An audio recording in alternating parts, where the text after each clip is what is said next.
श्रीमद् भगवद गीता, जिसे गीता भी कहा जाता है, 700 श्लोकों से मिलकर बनी हुई हिंदू धर्म ग्रंथ है जो भारतीय महाकाव्य महाभारत का हिस्सा है।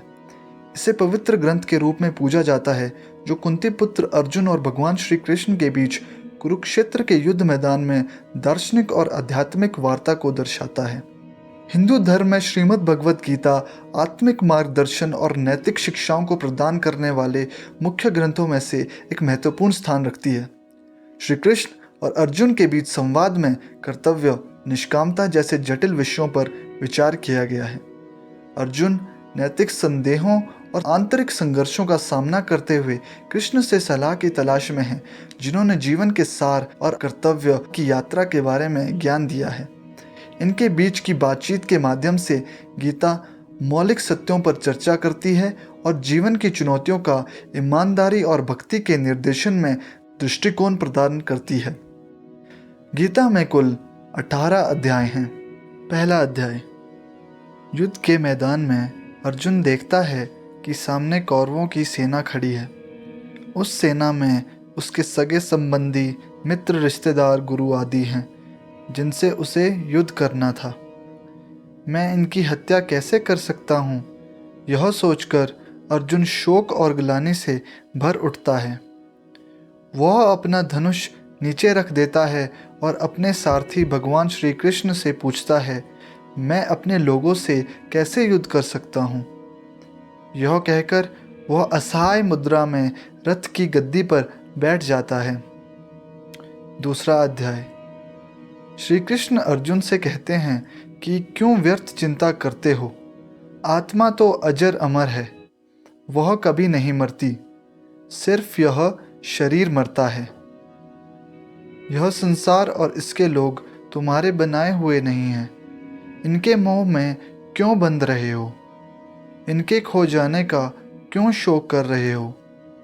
ये सब तो पहले ही मर चुके हैं और कई बार पैदा भी हो चुके हैं।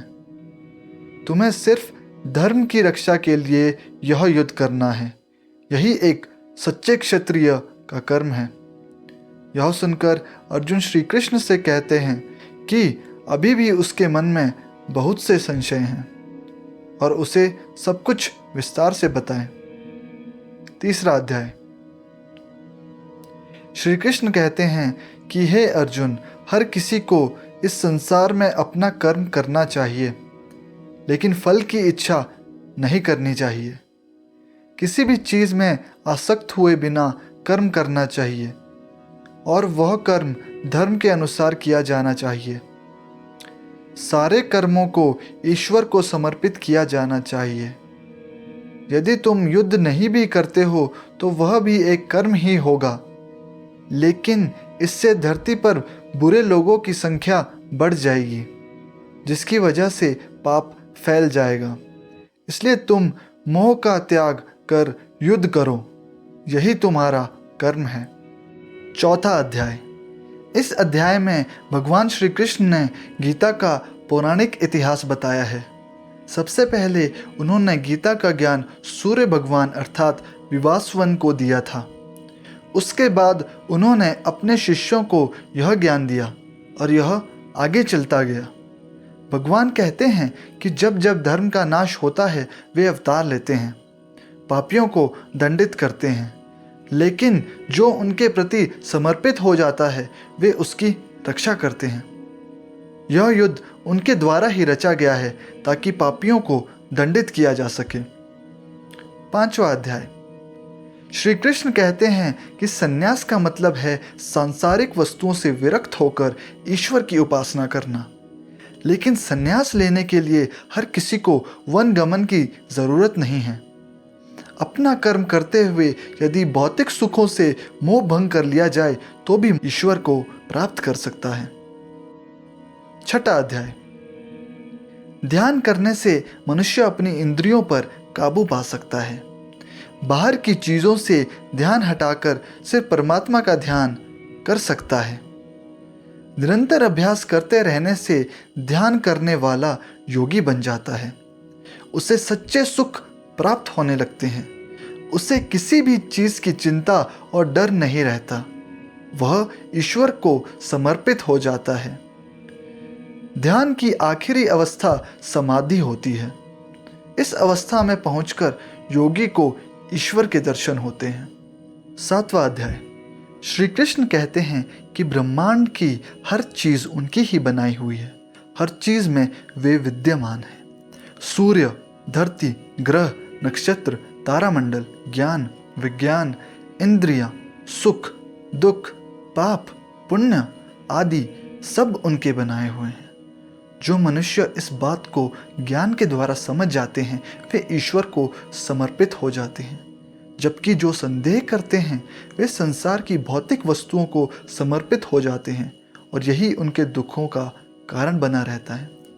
उन्हें कभी वैकुंठ प्राप्त नहीं होता और उन्हें बार बार मृत्यु लोक में जन्म लेना पड़ता है तथा सांसारिक दुख भोगने पड़ते हैं। 8वां अध्याय। इस अध्याय में श्री कृष्ण अर्जुन को ब्रह्मा और आत्मा आदि के बारे में बताते हैं। वासुदेव कहते हैं कि अहम ब्रह्मास्मि, अर्थात मैं ही ब्रह्मा हूँ, और चूंकि मनुष्य की आत्मा भी ईश्वर का ही भाग है इसलिए मनुष्य भी ब्रह्मा ही है। मनुष्य इन बात को नहीं जान पाता क्योंकि उसकी बुद्धि पर मोह माया का पर्दा पड़ा रहता है। साथ ही कृष्ण बताते हैं कि शेष सारे देवी देवता भी कृष्ण द्वारा ही बनाए गए हैं। मृत्यु के समय जो कृष्ण का ध्यान करते हैं और कृष्ण को भजते हैं उन्हें वे मोक्ष प्रदान करते हैं। 9वां अध्याय। इस अध्याय में श्री कृष्ण बताते हैं कि सबसे बड़ा रहस्य यही है कि कृष्ण ही ईश्वर हैं। उन्होंने ही सृष्टि का निर्माण किया है। वे ही कण कण में विद्यमान हैं। उन्हें समझ पाना मनुष्य के वश में नहीं है, लेकिन उनकी भक्ति से मनुष्य उन्हें पा सकता है। परंतु यह भक्ति बिना संदेह और संशय के होनी चाहिए और इसमें भगवान श्री कृष्ण के प्रति सिर्फ प्रेम ही प्रेम होना चाहिए। 10वां अध्याय। इस संसार में जो भी अच्छे बुरे गुण हैं जैसे ज्ञान, सुंदरता, शक्ति, डर, साहस, हिंसा आदि, उन सब का निर्माण श्री कृष्ण ने ही किया है। जो लोग कृष्ण पर विश्वास रखते हैं वे अच्छे गुणों को प्राप्त करते हैं और जो ऐसा नहीं करते हैं वे बुरे गुणों को प्राप्त करते हैं। दोनों को ही ईश्वर उनके कर्मों के अनुसार उचित फल अथवा दंड देते हैं। 11वां अध्याय। इस अध्याय में श्री कृष्ण अर्जुन को अपने विराट रूप के दर्शन करवाते हैं। अर्जुन देखता है कि उनका स्वरूप तीनों लोकों में फैला हुआ है। समस्त ब्रह्मांड में उनकी ही छवि है। उनके 4 हाथ हैं और असंख्य सिर हैं। कुछ सिर बेहद डरावने हैं और कुछ बेहद सौम्य। कुछ मुखों से आग जल आदि निकल रहे हैं। उनके तरफ से जीव जंतु जन्म लेकर पृथ्वी की तरफ आ रहे हैं और दूसरी ही तरफ वे मौत के गाल में समा रहे हैं। जन्म और मृत्यु सब श्री कृष्ण के द्वारा ही है। यह सब देखकर अर्जुन विस्मित हो जाता है और श्रद्धा पूर्वक प्रभु के चरणों में नमन करता है। 12वां अध्याय। श्री कृष्ण कहते हैं कि सबसे बड़ा योग भक्ति योग ही है। यदि कोई बड़े बड़े वेद पुराण नहीं पढ़ सकता, यज्ञ, हवन, तप आदि नहीं कर सकता, तो उसे भक्ति योग का सहारा लेना चाहिए। मनुष्य को ईश्वर के प्रेम में लीन होकर उसकी भक्ति करनी चाहिए, उसके भजन गाने चाहिए, उसका मनन चिंतन और गुणगान करना चाहिए। स्वयं को पूरी तरह से श्री कृष्ण के चरणों में समर्पित कर देना चाहिए। ऐसे भक्त श्री कृष्ण को परम प्रिय होते हैं और वे खुद उनके भक्त हो जाते हैं। मीरा और सूरदास सच्चे भक्तों का उदाहरण हैं। ऐसे भक्तों को प्रभु मोक्ष प्रदान करते हैं। 13वां अध्याय। जो व्यक्ति शरीर, आत्मा, परमात्मा और ज्ञान के रहस्यों को समझ जाता है वह इस संसार के बंधनों से मुक्त हो जाता है। आत्मा में ही परमात्मा का वास होता है क्योंकि वह उसी का भाग है, लेकिन अज्ञानवश मनुष्य उसे समझ नहीं पाता। इसलिए पहले ज्ञान हासिल करना चाहिए। ज्ञान का मकसद उस परमात्मा को समझना है, लेकिन इसके लिए मनुष्य को सदाचारी बनना चाहिए, अन्यथा उसमें अहंकार हो जाएगा। फिर वह इस रहस्य को समझ नहीं पाएगा और परमात्मा को अपने भीतर खोज भी नहीं पाएगा। 14वां अध्याय। इस अध्याय में श्री कृष्ण ने 3 गुणों के बारे में बताया है। ये 3 गुण हैं सात्विक, तामसिक और राजसिक। सात्विक लोग शाकाहारी भोजन करते हैं, सादे वस्त्र धारण करते हैं, बातों से मृदुल होते हैं व ईश्वर की भक्ति करते हैं। मृत्यु के बाद ये मोक्ष प्राप्त करते हैं। तामसिक प्रवृत्ति वाले लोग मांसाहारी भोजन करते हैं, गंदे वस्त्र पहनते हैं, हिंसक होते हैं, वह कभी भी ईश्वर की स्तुति नहीं करते। मृत्यु के बाद ये नरक भोगते हैं। राजसिक लोग भोग विलास में रुचि लेते हैं। इनमें दोनों के गुण होते हैं। मृत्यु के बाद इन्हें कर्मानुसार स्वर्ग व नरक दोनों मिल सकते हैं। 15वां अध्याय। वेदों के सारे ज्ञान का यही निचोड़ है कि मनुष्य को मोह माया का त्याग कर खुद को ईश्वर के चरणों में समर्पित कर देना चाहिए। यही सबसे बड़ा योग है। मोह माया के कारण मनुष्य ईश्वर को प्राप्त नहीं कर पाता है, क्योंकि वह मन, धन व अन्य भौतिक चीज़ों से प्रेम करने लगता है। इससे वह ईश्वर प्राप्ति के मार्ग से दूर हो जाता है। उत्तम पुरुष वही है जो मोह का त्याग करके खुद को ईश्वर की भक्ति में समर्पित कर दे। 16वां अध्याय। मनुष्यों में 2 तरह की प्रवृत्ति पाई जाती है, देव व दानव। देव वृत्ति वालों में बहुत से अच्छे गुण होते हैं, जैसे सेवा भाव, संयम, सच्चाई, ईमानदारी, स्वच्छता, शांति आदि। ये मोक्ष के पात्र होते हैं।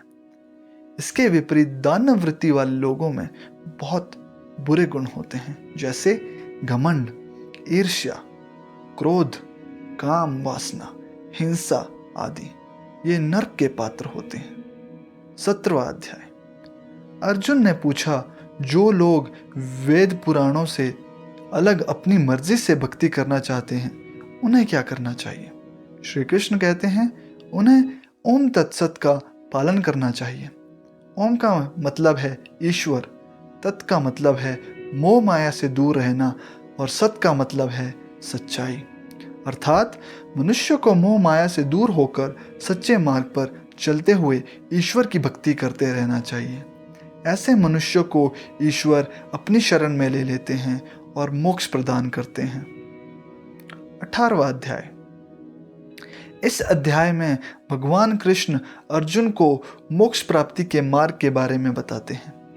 वे कहते हैं कि मोक्ष प्राप्ति के लिए सब चीज़ों का मोह त्याग कर मनुष्य को पूरी तरह से ईश्वर को समर्पित हो जाना चाहिए।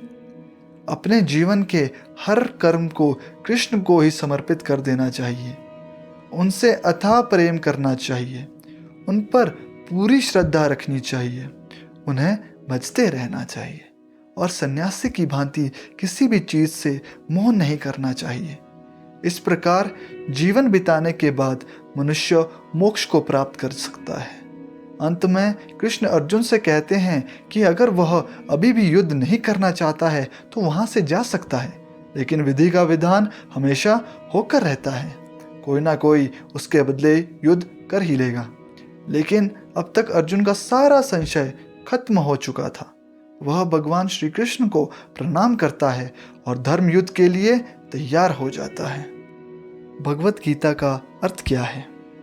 भगवत गीता, जिसे भगवान का गीत के रूप में भी संदर्भित किया जाता है, वह श्लोकों के माध्यम से गहरे आध्यात्मिक और दार्शनिक दृष्टिकोण प्रस्तुत करता है। इसका संदेश केवल शब्दों से आगे बढ़ता है, जीवन की पेचीदगियों पर सलाह देता है, अस्तित्व की सार और आध्यात्मिक जागृति की ओर यात्रा का बोध करवाता है।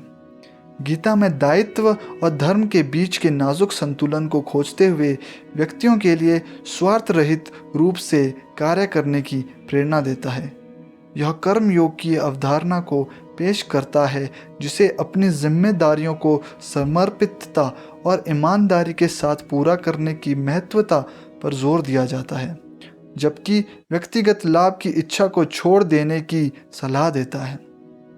गीता की शिक्षाएं सभी जीवित प्राणियों के अंतर्जाल से और आत्मा की शाश्वत स्वरूप से जुड़ने की महत्वपूर्णता को बताती है, जो व्यक्तियों की आत्म जागरूकता और आंतरिक शांति की ओर मार्गदर्शन करती है।